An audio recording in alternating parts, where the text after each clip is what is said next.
토끼전. 토끼전은 어떤 이야기일까요? 갑자기 병으로 눕게 된 남의 용왕. 바닷속 그 어떤 좋은 약을 써도 병세는 나아지지 않아 모두들 걱정을 하던 중 육지에 사는 토끼의 간이 특효약이라는 말을 듣게 됩니다. 이에 별주부 벼슬을 하는 자라가 육지로 나가 토끼를 유혹하여 용궁으로 데려옵니다.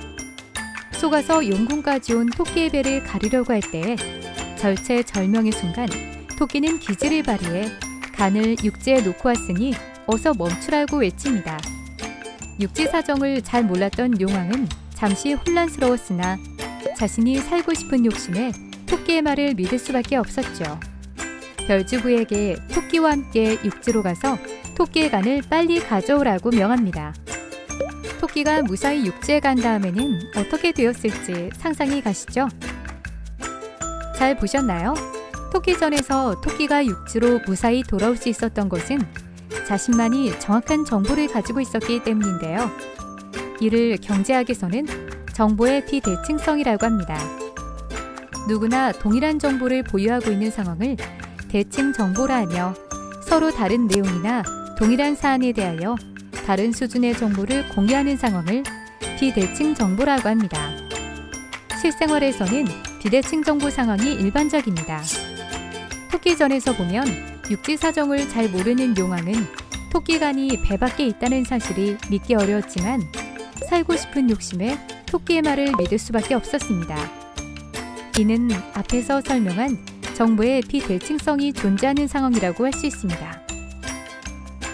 그렇다면 정보의 비대칭성이 가져올 수 있는 문제에는 어떤 것들이 있을까요? 대표적인 예로 역선택과 도덕적 해이를 들 수 있습니다. 먼저 역선택이란 거래 제품 및 상대방에 대한 정보가 부족한 상황에서는 좋지 않은 제품을 선택하거나 바람직하지 않은 상대방과 거래하게 되는 현상을 말합니다.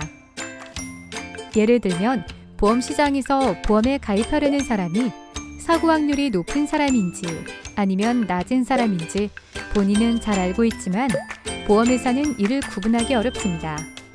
이런 경우 보험료를 평균 수준으로 제시하면 주로 이 보험에는 사고의 위험성이 높은 사람들이 가입하게 되는데 이런 상황이 역선택의 대표적인 예입니다. 판매자는 좋은 자동차와 형편없는 자동차를 구분할 수 있는 정보가 있지만 구매자는 이에 대한 정보가 없어 평균적인 가격을 지불하고 자동차를 사게 됩니다. 그러므로 판매자는 이윤을 높이려고 좋은 물건을 시장에 내놓기를 꺼리게 되고 겉으로는 멀쩡하지만 성능이 떨어지는 자동차를 팝니다. 결국 좋은 제품은 자취를 감추고 성능이 낮은 제품만 남게 될 수 있습니다. 역선택의 해결 방안을 살펴봅시다.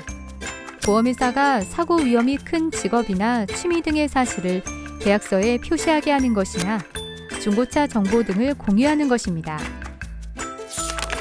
다음으로 도덕적 해이란 어떤 계약 또는 합의 후에 비대칭 정보를 가진 당사자가 자신의 이득을 늘리기 위해 상대방에게 바람직하지 못한 행위를 하는 것을 말합니다. 화재보험에 가입 후 화재 예방에 대한 주의 의무를 게을리하는 경우나 전문 경영인이 주주를 위해 이윤을 극대화하기보다는 자신의 이득을 더 챙기려 하는 경우가 모두 도덕적 해이의 사례입니다. 도덕적 해이를 완화하는 방안을 살펴봅시다. 보험회사가 피보험자가 위험을 줄일 행동을 할 경우 보험료를 할인하는 것과 전문 경영인이 회사의 시장 가치를 높이는 행동에 대해 인센티브를 제공하는 것이 있습니다. 비대칭 정보는 시장에 막대한 부정적인 영향을 줄 수 있으며 이를 완화하기 위해 많은 학자들이 연구하고 있습니다. 조지 에커로프는 레몬과 같이 겉은 멀쩡하지만 속을 알 수 없는 정보의 비대칭성 문제를 깊게 연구한 논문 레몬 시장으로 노벨상을 수상하였습니다.